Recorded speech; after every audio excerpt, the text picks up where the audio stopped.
बृहस्पतिवार व्रत कथा। इस दिन बृहस्पतिश्वर रूपी भगवान विष्णु की पूजा होती है। यह व्रत सुख वैभव के लिए किया जाता है। पूजा विधि इस प्रकार है। दिन में एक ही समय भोजन करें, पीले वस्त्र धारण करें, पीले पुष्पों को धारण करें। भोजन भी चने की दाल का होना चाहिए।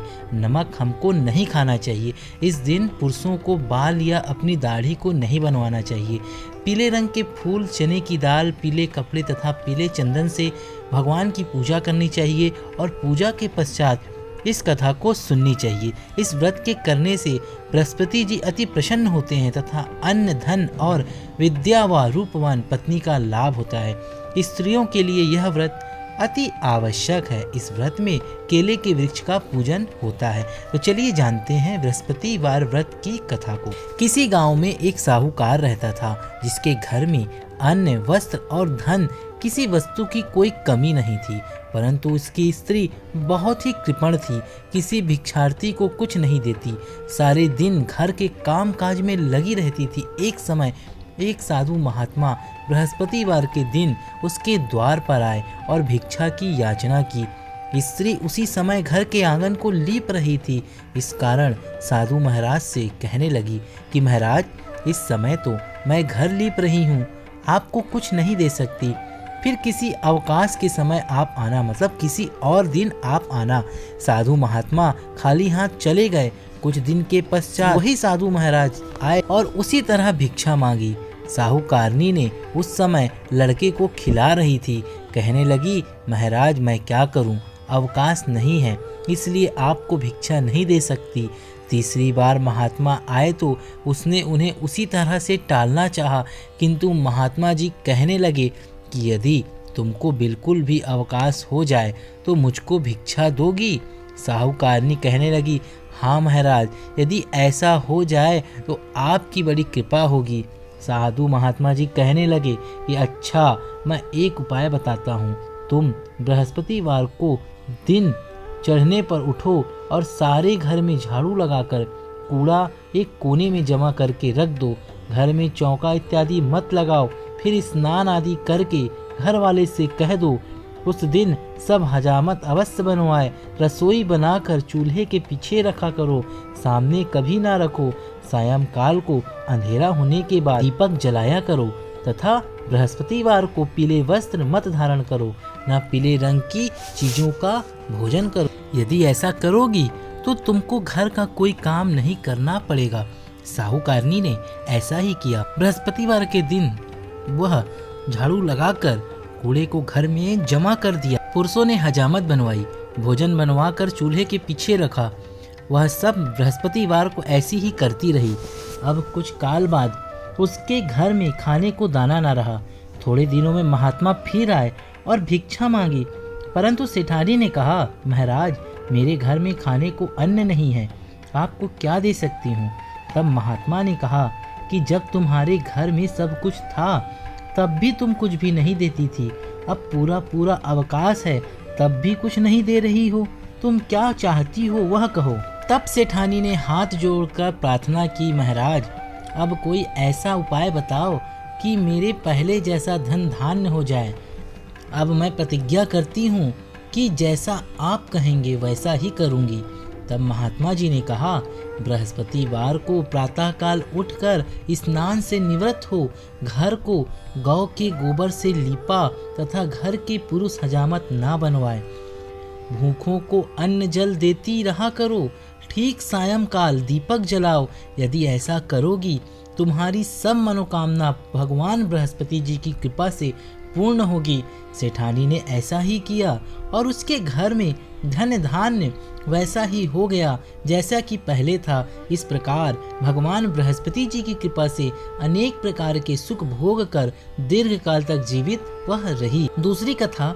एक दिन इंद्र बड़े अहंकार से अपने सिंहासन पर बैठे थे और बहुत से देवता, ऋषि, गंधर्व, किन्नर आदि सभा में उपस्थित थे। जिस समय बृहस्पति जी वहां पर आए तो सब के सब उनके सम्मान के लिए खड़े हो गए, परंतु इंद्र गर्व के मारे खड़ा ना हुआ, यद्यपि वह सदैव उनका आदर किया करता था। बृहस्पति जी अपना अनादर समझते हुए वहां से उठकर चले गए। तब इंद्र को बड़ा शोक हुआ कि देखो, मैंने गुरुजी का अनादर कर दिया, मुझसे बड़ा भारी भूल हो गई।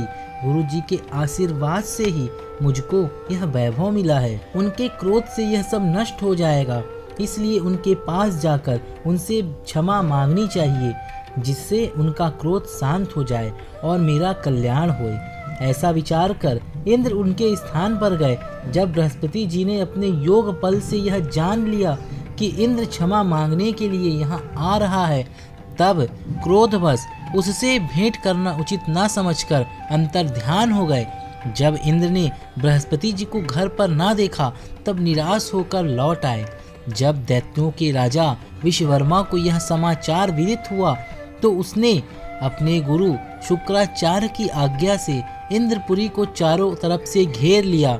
गुरु की कृपा न होने के कारण देवता हारने व मार खाने लगे। तब उन्होंने ब्रह्मा जी को विनय पूर्वक सब वृतांत कह सुनाया और कहा कि महाराज, दैत्यों से किसी प्रकार बचाइए। तब ब्रह्मा जी कहने लगे कि तुमने बड़ा अपराध किया है, जो गुरुदेव को क्रोधित कर दिया। अब तुम्हारा कल्याण इसी में हो सकता है कि त्वष्टा ब्राह्मण का पुत्र विश्वरूपा बड़ा तपस्वी और ज्ञानी है, उसे अपना पुरोहित बनाओ तो तुम्हारा कल्याण हो सकता है। यह वचन सुनते ही इंद्र त्वष्टा के पास गए और बड़े विनीत भाव से त्वष्टा से कहने लगे कि आप हमारे पुरोहित बनने की कृपा करें। तब त्वष्टा ने उत्तर दिया कि पुरोहित बनने से तपोबल घट जाता है, परंतु तुम बहुत विनती करते हो, इसलिए मेरा पुत्र विश्वरूपा पुरोहित बनकर तुम्हारी रक्षा करेगा। विश्वरूपा ने पिता की आज्ञा से पुरोहित बनकर ऐसा यत्न किया कि हरि इच्छा से इंद्र विश्ववर्मा को युद्ध में जीतकर अपने इंद्रासन पर स्थित हुआ। विश्वरूपा के 3 मुख थे। एक मुख से वह सोमपल्ली लता का रस निकाल पीते थे, दूसरे मुख से वह मदिरा पीते और तीसरे मुख से अन्नादि भोजन करते। इंद्र ने कुछ दिनों उपरांत कहा कि मैं आपकी कृपा से यज्ञ करना चाहता हूँ। जब विश्वरूपा की आज्ञा अनुसार यज्ञ प्रारंभ हो गया, तब एक दैत्य ने विश्वरूपा से कहा कि तुम्हारी माता दैत्य की कन्या है, इस कारण हमारे कल्याण के निमित्त एक आहुति दैत्यों के नाम पर भी दे दिया करो तो अति उत्तम बात है। विश्वरूपा इस दैत्य का कहा मानकर आहुति देते समय दैत्य नाम भी धीरे से लेने लगा। इसी कारण यज्ञ करने से देवताओं का तेज नहीं बढ़ा। इंद्र ने यह वृतांत जानते ही क्रोधित होकर विश्वरूपा के 3 सर काट डाले। मद्यपान करने से भंवरा, सोनपल्ली पीने से कबूतर और अन्न खाने वाले मुख से तीतर बन गए। विश्वरूपा के मरते ही इंद्र का स्वरूप ब्रह्म हत्या के प्रभाव से बदल गया। देवताओं के 1 वर्ष तक पश्चाताप करने पर भी ब्रह्म हत्या का वह पाप न छूटा, तो सब देवताओं की प्रार्थना करने पर ब्रह्मा जी बृहस्पति जी के सहित वहां आए। उस ब्रह्म हत्या के 4 भाग किए, उनमें से 1 भाग पृथ्वी को दिया। इसी कारण कहीं कहीं धरती ऊंची नीची और बीज बोने के लायक भी नहीं होती। साथ ही ब्रह्मा जी ने यह वरदान दिया, जहाँ पृथ्वी में गड्ढा होगा कुछ समय पाकर स्वयं भर जाएगा। दूसरा वृक्षों को दिया, जिससे उनमें से गोंद बनकर बहता है। इस कारण गूगल के अतिरिक्त सब गोंद अशुद्ध समझे जाते हैं। वृक्षों को यह वरदान दिया कि ऊपर से सूख जाने पर जड़ फिर फूट जाती है। तीसरा भाग स्त्रियों को दिया। इसी कारण हर महीने रजस्वला होकर पहले दिन चंडालनी, दूसरे दिन ब्रह्मघातनी, तीसरे दिन धोबीन के समान रहकर चौथे दिन शुद्ध होती है और संतान प्राप्ति का उनको वरदान दिया। चौथा भाग जल को दिया, जिससे फेन और सिवाल आदि जल के ऊपर आ जाते हैं। जल को यह वरदान मिला कि जिस चीज में डाला जाएगा वह बोझ में बढ़ जाएगी। इस प्रकार इंद्र को ब्रह्म हत्या के पाप से मुक्त किया। जो मनुष्य इस कथा को पढ़ता है, सुनता है, उसके सब पाप बृहस्पति जी महाराज की कृपा से नष्ट होते हैं। ये थी बृहस्पतिवार व्रत की कथा। तो आइए मिलकर हम सभी बृहस्पतिवार की आरती करते हैं। ओम जय बृहस्पति देवा, स्वामी जय बृहस्पति देवा, छिन्न छिन्न भोग लगाए कदली फल मेवा। ओम जय बृहस्पति देवा। तुम पूर्ण परमात्मा, तुम अंतर्यामी स्वामी, तुम अंतर्यामी, जगत पिता जगदीश्वर, जगत पिता जगदीश्वर, तुम सबके स्वामी। ओम जय बृहस्पति देवा। चरणामृत निज निर्मल, सब पातक हरता स्वामी, सब पातक हरता, सकल मनोरथ दायक, सकल मनोरथ दायक, कृपा करो भरता। ओम जय बृहस्पति देवा।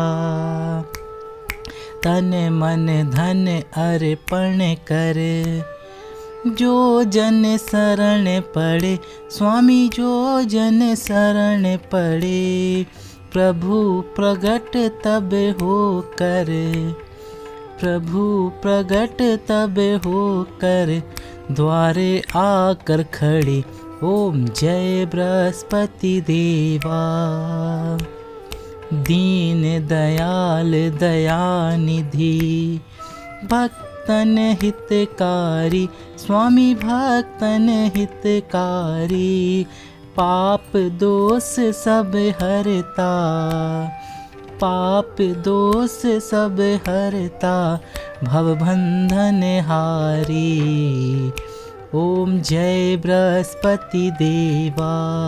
सकल मनोरथ दायक, सब संशय हारी स्वामी, सब संशय हारी, विषय विकार मिटाओ, विषय विकार मिटाओ, संतन सुखकारी।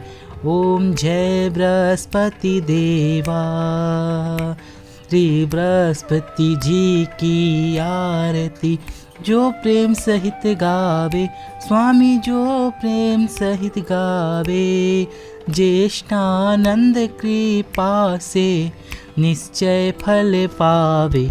ओम जय बृहस्पति देवा।